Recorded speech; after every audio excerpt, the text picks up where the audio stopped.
Hi, it's Mr. Anderson, and welcome to Biology Essentials video 29. This is on Mendelian genetics, and it's called Mendelian genetics. It's named after Gregor Mendel. In biology, there are two famous names: Darwin, who was famous and controversial in his own time, and Gregor Mendel, who died in obscurity. But both of them made huge advances in the field of biology, and Gregor Mendel in the area of genetics. If they could have gotten together, those two theories, when they finally came together as modern synthesis, it was really powerful. Unfortunately, he dies in obscurity. But this is what he did. He was crossing pea plants, and so he can take one pea plant and you use a paintbrush to transfer pollen from one to another so you know who are the parents.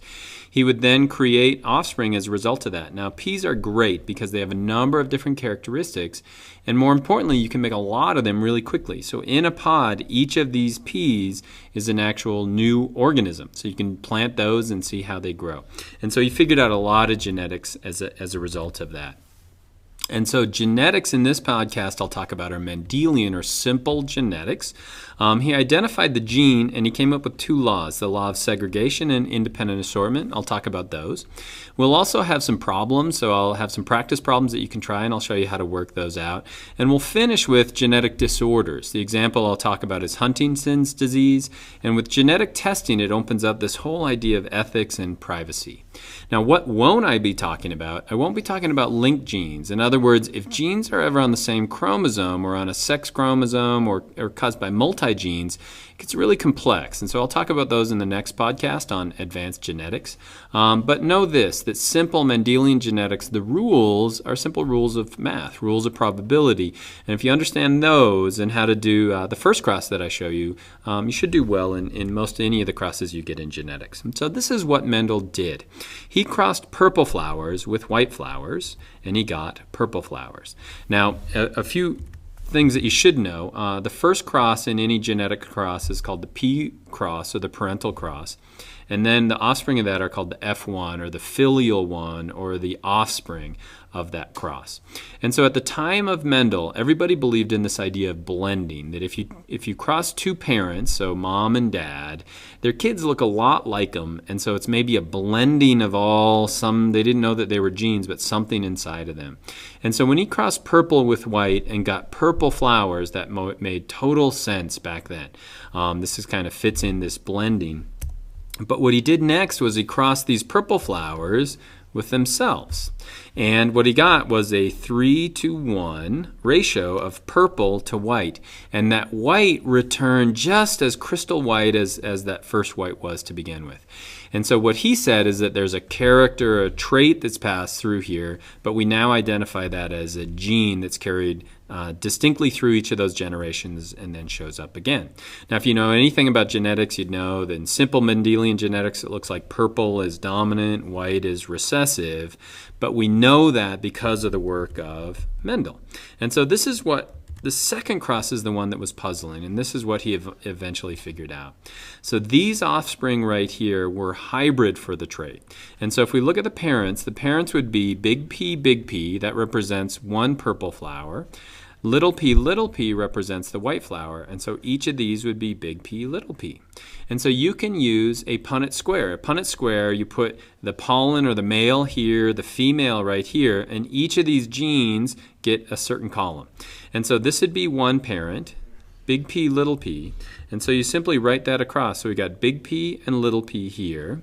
We got big P and little p here, so this represents the two different parents crossing with each other. And then we simply figure out what comes. So here's big P, big P. So we get a big P from one, a big P from the other, so that'd be big P, big P. Since big P is dominant, we get a purple flower. On the next one, I'm going to take a big P from here, a little p from here, and so that would be still purple because this one is a dominant allele or a dominant gene. Down here, we get a big P from here and a little p from here. And so that's purple. And the reason we get white flowers is that you get a little p from both of the parents. And so the neat thing about a Punnett square, and that's what this is it not only allows you to quickly do the probability, but it shows you the percent we should get in those offspring. In other words, 3 of them should be purple, and one of them should be white. So we should have a 3-to-1 ratio.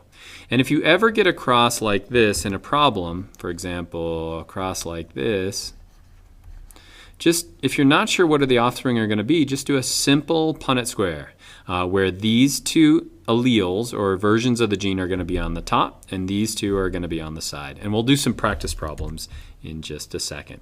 And so what are Mendel's laws? Well, the two things that he figured out are the law 1, Mendel's law 1, it's called the law of segregation, and Mendel's law 2 is the law of independent assortment. And so let's start with law 1. And so if we ever, and I got a coin here because the actual way you get genes are almost like a coin flip. So if you think about a coin, it has heads on one side and tails on the other. When you flip a coin, what are the odds that you're going to get heads or tails? Well, it's a 1 in 2 probability that you'll get heads. Same thing with genes. And so if this is that F1 generation, and this shouldn't be B, this should be P. So we'd say this is big P, little p. What are the odds that the offspring are going to get a big P? Well, it's a 1 in 2. What are the odds that they're going to get a little p? It's 1 in 2. And so that separation of those two alleles is called segregation. And so this idea of segregation says that there's a 50% chance you're going to get either of these genes. And so that's segregation. They separate, and it's just random chance. The next one is the law of independent assortment. The law of independent assortment says that this gene, the gene that causes, for example, hitchhiker's thumb, which is where your thumb actually bends back, and the gene that causes an attached earlobe, so right here I've got a free earlobe, those two traits don't affect each other. In other words, they sort independently. And so we can work problems without mixing these two together. They're going to not influence one another. Now, sometimes we'll find, for example, that some things do travel together. So you'll notice that people who have red hair also have freckles. And that's because those two genes are actually found on the same chromosome, and so they seem to travel together. And so we're not going to deal with linked genes again. We'll do that later. And so independent assortment means that traits don't affect each other. And so what I'm going to do next is I'm going to leave this for a second. These are 6 problems that I'll work through. But if you want to work these, you could pause the video at this point, and then you could come back and start the video again and see me work through each of these. So I'll pause. All right, so let me go through these. Question 1. A coin is flipped 4 times, comes up heads each time. What is the probability that the next coin flip will come up heads? Well, everything that's happened in the past can't influence anything that's going to come in the future, and so it's a 1/2 probability that you'll get heads. In other words, you could have 10 kids. They could all be boys. What are the odds that the next one's going to be a girl? It's still a 1 in 2 probability. Let's look at the next one. And so we've got some things up here. Round peas are going to be big R, and wrinkled peas are going to be little r. Yellow will be big Y, and dominant is going to be, or green is going to be little y. Generally, whatever is the dominant trait, we give that the capital letter. In this case, round gets the big R, and yellow gets the big Y. And so question number 2, classify the following as heterozygous or homozygous. Heterozygous means you have different genes or different alleles. Homozygous means you have the same. And so this first one, big R, would be homozygous dominant. They have the same. This would be heterozygous, and we also sometimes refer to that as hybrid. The next one would be homozygous recessive, and the next one would be heterozygous yellow, homozygous for the round. So it's going to be heterozygous and then homozygous dominant on the next one. So that tells you the alleles that you have. Let's look at number 3. What's the phenotype of the following? Well, this right here is going to be the genotype. In other words, big Y, little y is going to be the genes that you have. What's going to be the phenotype? Well, that's physically what you look like. And so for the first one, this one right here, even though its genotype is big Y, little y, or it's heterozygous for that, its phenotype would be yellow. So this is going to be yellow. This one's going to be round. This one's going to be green. And this one here is going to be yellow round. Phenotype is physically what you look like. Let's look at the next one, number 4. What's the probability of this cross? So we have 2 round seeds producing wrinkled seeds. Well, like I said before, if you ever get one of these, it's a simple monohybrid cross. I would always do a Punnett square. And so we'd put big R and little r on one side of my Punnett square. big R, little r on the other side of my Punnett square. So what are the odds that I'm going to get wrinkled seeds? Well, there's a little r here, a little r here, and so there would be a 1 in 4 probability that we'd have wrinkled seeds. Because this one's going to be round, this one's going to be round, this one's going to be round as well. And so again, if you ever get a simple cross like that, do a Punnett square. Let's look at the next one. What's the probability that this cross would produce green seeds? Well, I do the same thing again. Big Y, crossed with little y, and we're looking for green seeds. Green seeds, remember, are going to be little y. And so I could get it here, I could get it here, and so that is a 2 in 4 or a 1 in 2 probability that we're going to get green seeds from that. And so even though you might think you're super smart, do a Punnett square. You're never going to miss the problem then. Now this is a problem that we'll sometimes get on the AP Bio test as well. If these parents are crossed together, what are the odds that you'd get that?